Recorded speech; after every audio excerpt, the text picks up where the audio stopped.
Okay, next up we have Kinnari. You might have to speak up a little bit, and we'll have to pipe down because you're a bit soft. But she's going to talk about quantum and classical control, a work in progress. So take it away. Yes, I hope this is better. I joined the test session yesterday and things were fine, but okay. Before I start talking about my work, I just want to apologize for not being able to make it in person because there were last minute issues with my passport not being delivered on time. Okay, so today I want to talk about quantum and classical control, which is a work in progress and a joint work with a fellow PhD student and my PhD supervisors. And before I begin talking about what we've done, I want to start with a bit of background. Okay, so what do you mean by classical control? Classical control is a principle of design for quantum programming languages where the focus is on interaction between quantum and classical data. Programming languages which are designed using this principle generally support unitary transformations as a fixed set of constants in the language. The upside of using this principle is that you get to model effectful quantum operations like introduction of a quantum state and measurement. Some examples of languages which employ this principle are QPL and the quantum lambda calculus. So, what would a very simple, typical program look like in such languages? So, here it is on my screen. If you see here, this is a conditional statement which either prepares a new qubit or prepares a new qubit and applies the Hadamard gate on it based on the outcome of measuring another qubit. So that's classical control. What do you mean by quantum control? Okay, there are a set of languages which employ this principle, and in this case, the focus is generally on pure state quantum computation. And because of this, measurement is usually not modeled. The priority instead is to be able to provide syntactic support for construction of a large class of unitaries through a custom type system. Some examples of languages which employ this principle are from symmetric pattern matching to quantum control and quantum control in the unitary sphere. You can see the references on my screen. And in such cases, what would unitary look like? Okay, this is a very simple example. It's the CNOT gate.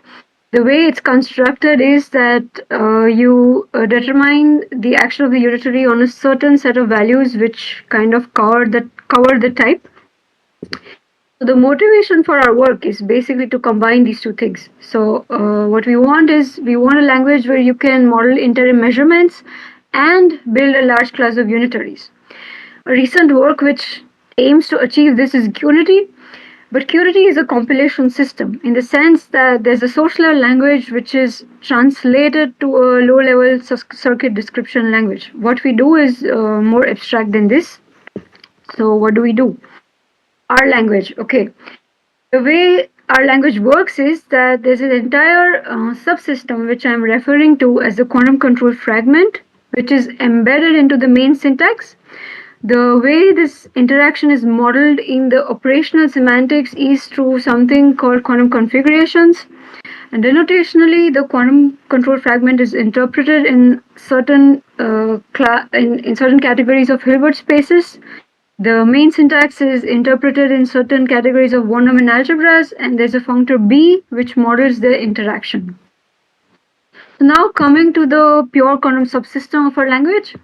It has two kinds of types, pure quantum types, the grammar for which you can see on the screen. It's a fairly simple grammar. It supports tensoring and the direct sum. These types are interpreted as Hilbert spaces, where the tensor here in the interpretation is just the tensor of Hilbert spaces and the direct sum is the direct sum of Hilbert spaces. So in this type system, you'll be able to express the qubit simply as the sum type of the unit type. Additionally, we have something called the QNAT, which is sort of the quantum analog of natural numbers. This type allows for superposition of natural numbers. So something like this. An example would be this state you see on the screen. And we have a second class of types in the subsystem. They're meant to model unitaries. So a unitary from a quantum type Q1 to a quantum type Q2 would be of the type U of Q1, Q2. And these types are interpreted as sets of unitary operators. The syntax of the language looks like this. The key takeaways from this syntax are the parts which are highlighted in red. As you can see, you have two ways of constructing unitaries. One is a more primitive way, and the other is combining already constructed unitaries by tensoring them, taking a direct sum, composition, an adjoint, or the controlled version of the unitary. And amongst the terms, the two interesting terms are application of the unitary to a quantum term and a linear combination of terms which allows you to model superposition. The formation conditions for terms ensure that the linear combination is always a normalized vector, which is important for many reasons that we'll come to later. An example of a unitary in this fragment is C0 here. Other examples with the types are, as you can see here, you have the Hadamard gate, which is a unitary from qubit to qubit. And a slightly more interesting version of the Hadamard gate extended to quantum natural numbers is basically applying the Hadamard gate on 0 and 1 and applying the identity operator on the rest of natural numbers. The semantics for this subsystem are laid down using an equational theory. So, okay, before I go to the semantics, I want to discuss a little bit about the formation of unitaries. Unitaries are constructed using pattern matching. As you can see, the rule on the screen here, there's a predicate OD. It's the orthogonal decomposition predicate, which basically determines an orthonormal basis for each type. And the idea is that to determine an unitary, it's enough to specify its action on the basis. Then the formation rules for other kinds of unitaries are pretty standard, as you can see again. Okay. Coming to the semantics for the pure quantum subsystem, we have an equational theory for terms. So our judgment in this case looks like this, where you say that two terms T1 and T2 of type Q are equal under a typing context gamma. The denotational model is laid down in the category of Hilbert spaces and isometries. So each term is basically an isometry from the interpretation of the typing judgment to the interpretation of the quantum type. And unitaries are unitaries of the type U of Q1, Q2 are basically just unitaries from the interpretation of Q1 to the interpretation of Q2. All of this is tied down in a completeness result, which says that two well-formed closed quantum terms are equal if and only if their interpretation is the same object. Now, coming to the main calculus, it's a standard call-by-value linear lambda calculus. Its type system is again very simple, but it's augmented with more types to model the interaction with the quantum control fragment. For that, we have NAT, which is the classical natural numbers, and this type B of Q, which is the important type here. It represents quantum data. The syntax for this, for the main calculus is, as you can see on your screen, it's more or less standard, but the important parts are the parts which are highlighted in red. We have the pure constructor, which allows you to introduce a quantum term. We have measurement, as usual, the term for measurement. There's U sub phi of M, which models application of a unitary phi from the quantum control fragment to a term M of type B of Q. And additionally, we have these other two let constructs, which allow you to move back and forth between the tensor in the pure quantum subsystem and the tensor in the main calculus. And amongst the set of values, if you observe, you don't have any closed values of the type B of Q. But this is not a problem because we define something called quantum configurations. And And a quantum configuration, here the key thing to note is that the first coordinate of the triple is a term from the pure quantum subsystem. And this also represents the quantum state which is being manipulated by M. And this is okay because the pure quantum subsystem ensures normalization. And you have the linking function which basically links the quantum part of the term M to the part of the state it represents in T. And although you don't have closed values of type B of Q, we have something called value configurations, which take the form as you can see on the screen, where bold small v is for quantum values coming from the quantum subsystem. The capital V is for values from the main calculus. The semantics are laid down in a standard small step reduction style, the definition for which is here on your screen. Two important examples are how you deal with the pure constructor. What it does is it basically introduces a state in the quantum term and it reduces to a variable which points to the state. And then there's measurement, which reduces in the standard way. These semantics, they satisfy these nice well-known properties of subject reduction and progress or well-formed configurations. I do not want to tell you a lot about well-formed configurations because they are not really central to this talk. Now I want to motivate some mathematical objects that we use to lay down the denotational semantics for our language. First of all, let's talk a bit about von Neumann algebras. What are they? Okay, they are this nice class of complex vector spaces. To help you visualize what they are, I'll give you two standard examples. One is matrix algebras over complex numbers, and the other is bounded operators on a Hilbert space. The precise definition of a von Neumann algebra is right here, just for brevity. It's right on the screen. Now, this choice is not really ad hoc. It's actually a very popular choice. It's been made in many such works before, and I just want to quickly motivate why von Neumann algebras. Well, for one, you can also you can combine classical data with quantum data in von Neumann algebras because you can model classical data types. For example, this is a type for bits.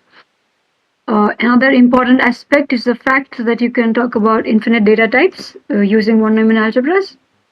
And in terms of giving a more physical intuition, when you talk about bounded operators on Hilbert spaces and the set of NCPU maps between them, they are in a bijective correspondence with CPTP maps on trace class operators on Hilbert spaces.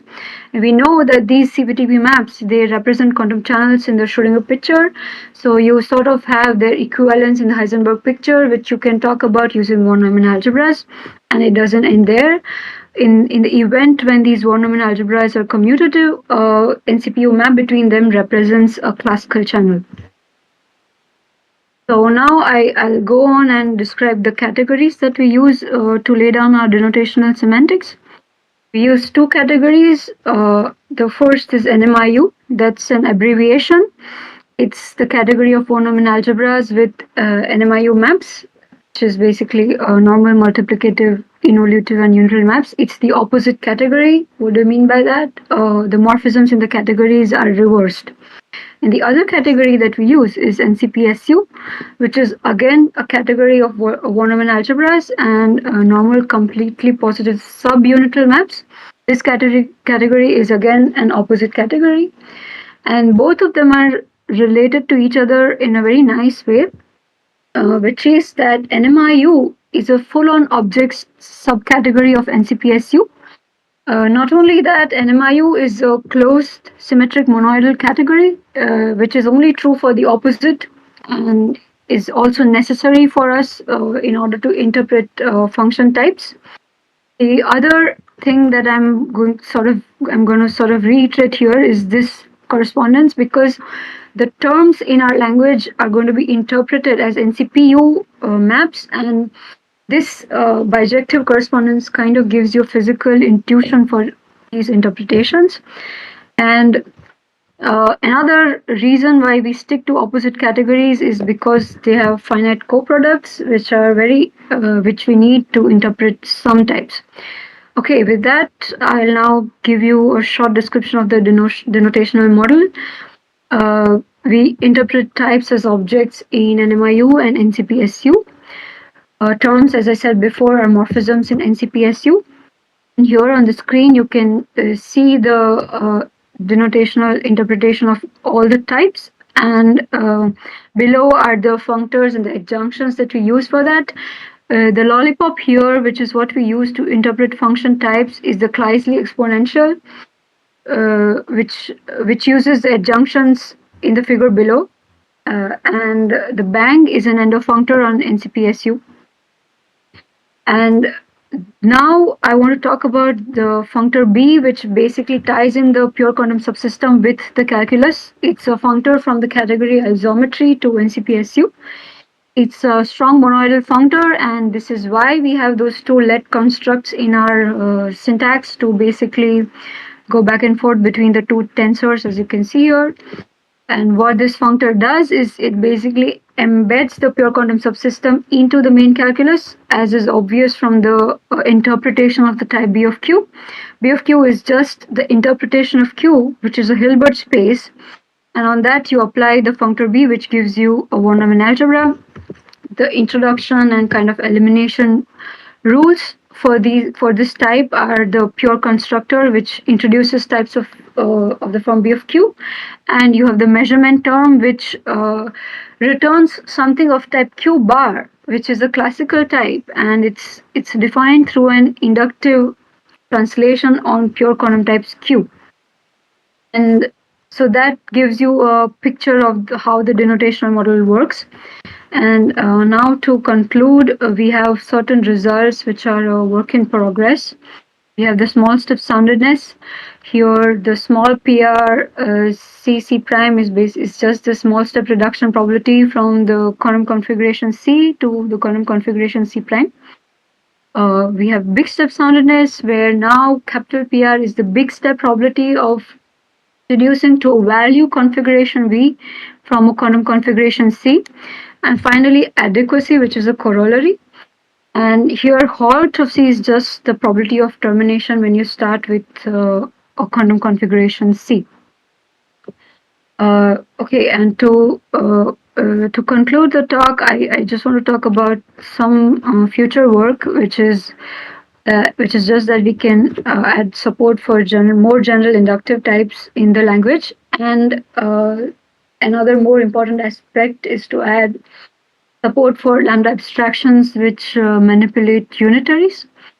And finally, just to drive through what the work does, I give you a quick summary of what we do. We have a language which combines interim measurements with syntactic support for constructing a large class of unitaries. We have a very physically intuitive denotational semantics, a clear operational semantics, which is defined through an adaptation of quantum configurations. And the most important aspect of this is to come up with a language which is more higher order and allows you to write something more abstract and hence move away from circuits. Okay, so that's my talk, and now I'm open for questions. I hope you were able to make most of my talk. Yeah. Okay, thank you. Yeah. Are there some questions? Yeah. Hi, this is just a minor point, I think, but I see that in your type system you can make Hilbert spaces of the same dimension in different ways. And I wondered if that matters in any programs that you might write. So we do prove that both the ways are equivalent, and beyond that, I think it's just a matter of choice, I'd say. Yeah. Okay, thanks. Yeah. Other questions? Yeah, I have a question. Could you go back to the slide on the denotational semantics? Yeah. Yeah. that one. So on the, I'm interested in the arrow type. So Mhm. where you have the lollipop outside of the brackets, is that taking all the MIU or the in MIU maps between those two von Neumann algebras? Is that how I should read that? Yes, yes. And that thing's a von Neumann algebra. Yes. Okay. And this is why you need these kind of the separation between the CP category and Yes, mu. yes. It's exactly, yeah. We need the LMIU category exactly for the Kleisli exponential because it's close symmetric, but NCPSU is not, and you need the close symmetricness to sort of curry for currying, yeah. Okay. Other questions? Okay, let's thank Kinnari again. Thanks. Okay. Thank you. Thank you.